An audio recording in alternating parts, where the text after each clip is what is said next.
I had a plan to start this video with a little cute captain's hat on and saying, I bought a boat. I didn't realize how long it was going to take. I haven't bought a boat yet. I'm working on it.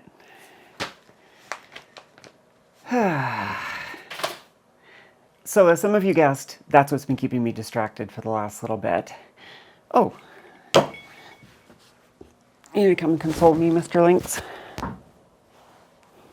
Well, it's not a consolation yet. It's not done. I might still get a boat. It's just taking a long time.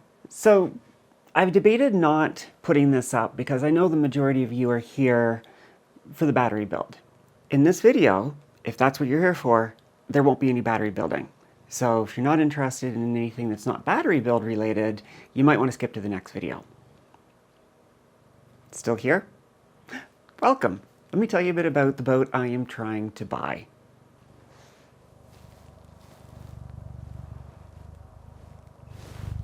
Hello, Lynx.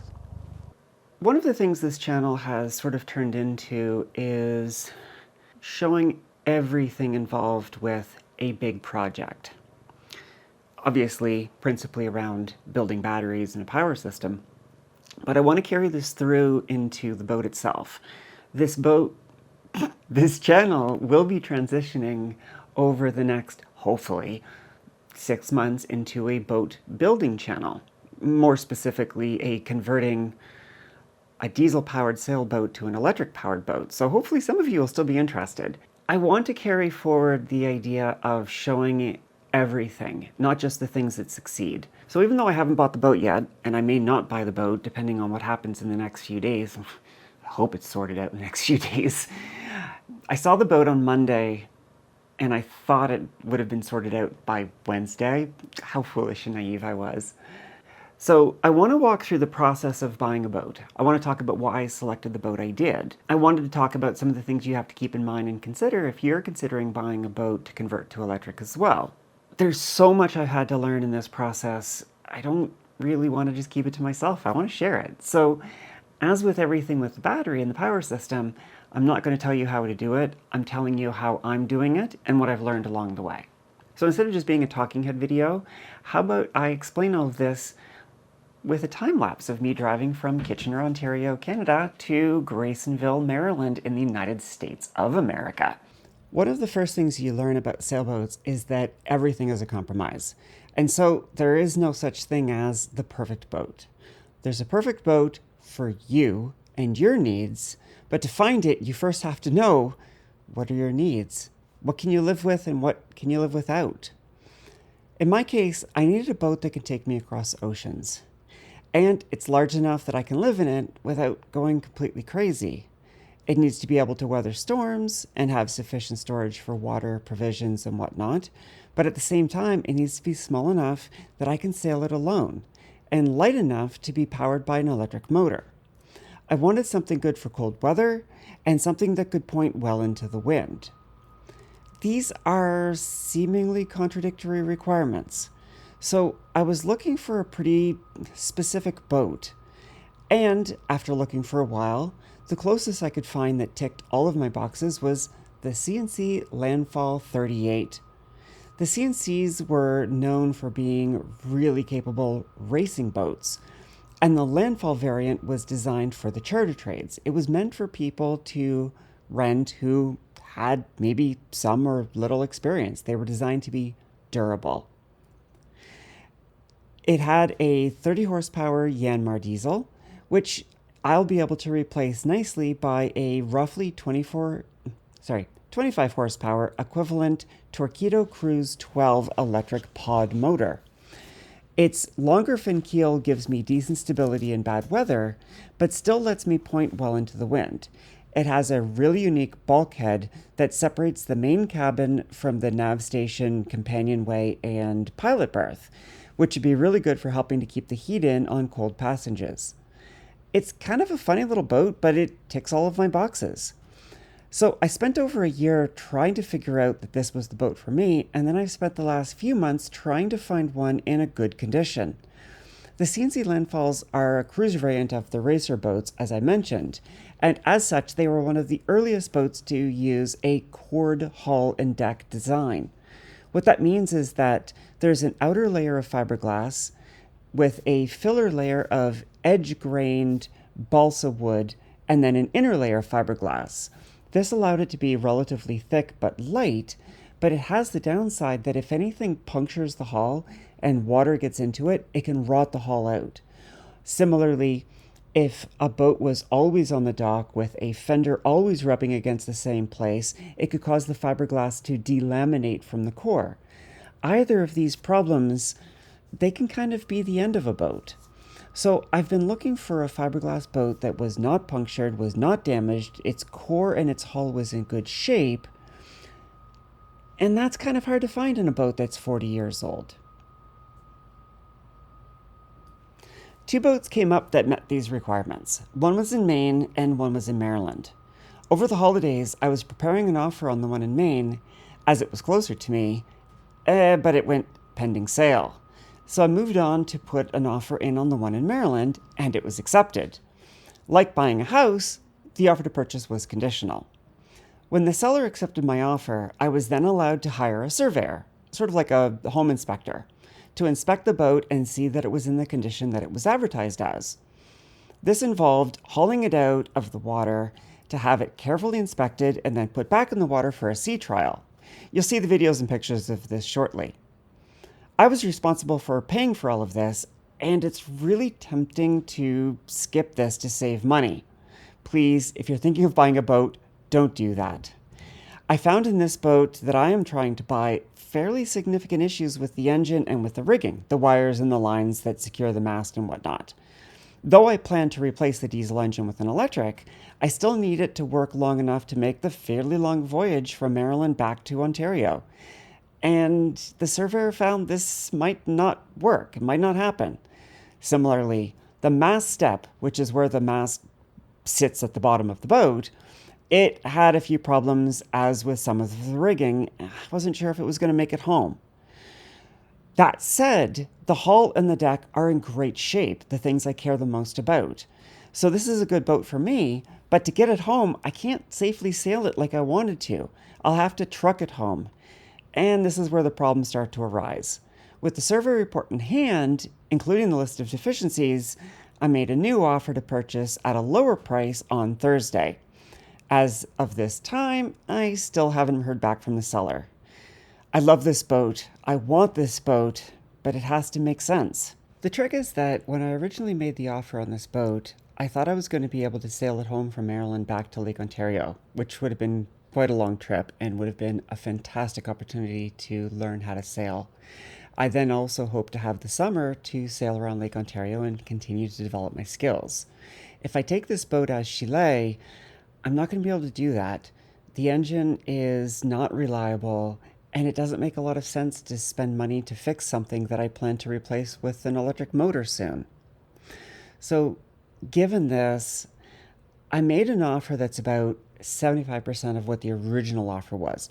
Now, this amount of money is still above the average sell price for these boats. The hull and the deck are in really good shape, so it's worth it. But sailors are a sentimental lot. I can't really fault the seller for not wanting to let it go for less than what he thinks it's worth. But I've got to pay to truck it home, and I have to accept the fact that I'm going to lose my sailing season and a lot of sailing experience if I take this boat. I really want this boat, but like I said, it has to make sense. So here's a few video clips of when I was looking at the boat for the first time. Yeah, it's come down.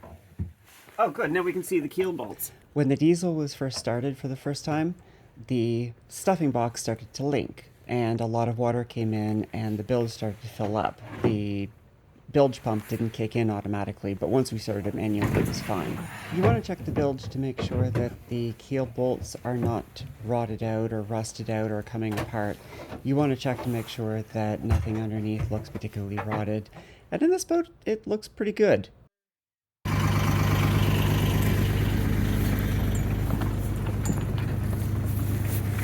I'd offer to help, but I don't have a clue what I'm doing yet.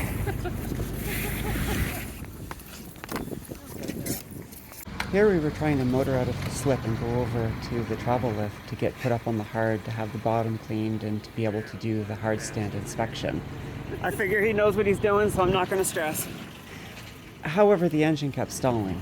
The mechanic was able to realize there was air in the line because the engine hasn't really been running in the last 2 or 3 years. But once you got that cleared out, we were able to motor relatively fine over to the travel lift, and we were able to proceed with the inspection.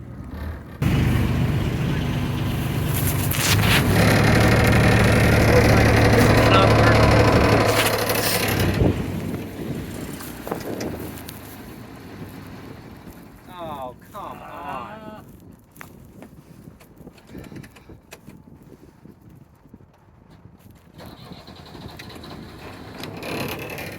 The stuffing box is where the propeller shaft goes through the hull of the boat. It needs to be tight enough to stop water from coming in, but loose enough to let the propeller spin. Because this engine had sat for a long time, once the engine was actually turned on, the stuffing box started leaking. However, it was a pretty quick adjustment and it was fine again. The rattling you're hearing is what they call the rod rigging. It's a rigid type of strapping that holds the mast in place. It was fairly loose. It's not a big concern. I mean, it is because all of the rigging is a concern, but the rattling is not a sign of any kind of really big issue. Considering that one of the first places I want to take the boat is to Greenland, Iceland, and Svalbard, and then eventually Norway, I love the idea that the very first trip on it was breaking ice. Granted, very thin ice, but man did it sound cool. That sounds really neat. The pew, pew, pew. And here she is, hanging in the slings of the travel lift. You can see the spade rudder towards the back, and you can see the fin keel amidship. It's a bit longer in length and shorter in depth. It makes it a little bit more stabler in bad weather, but leaves the keel relatively shallow for going into shallow anchorages. You can also hear and see the surveyor tapping along the hull with a hammer. It's called sounding the hull. He's using the sound of the rap to tell whether the core is possibly soft or delaminated.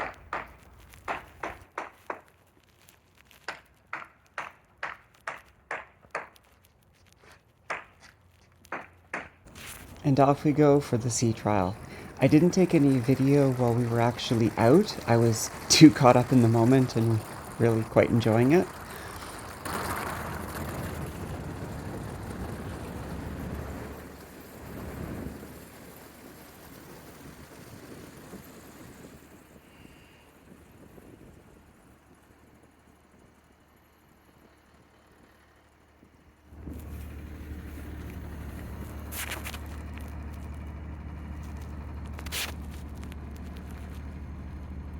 I have a video here where I'm showing the interior of the boat while we're underway.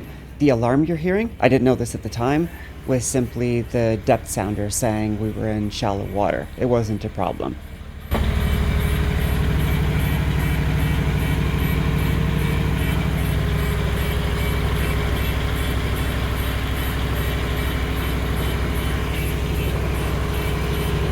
I'm sure the alarm's fine.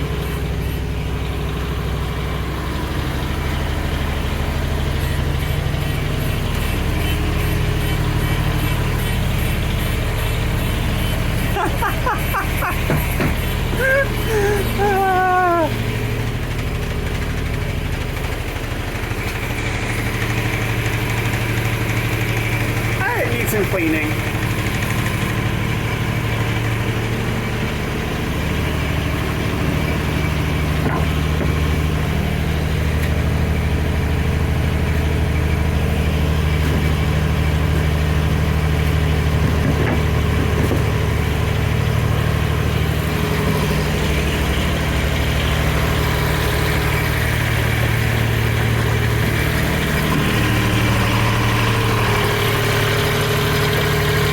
She's an old boat. She's a tired boat. But she was clearly a loved boat. I've got my fingers crossed. I really hope it works out. But if it doesn't, onward to another one. I will find my home. I just need to be patient.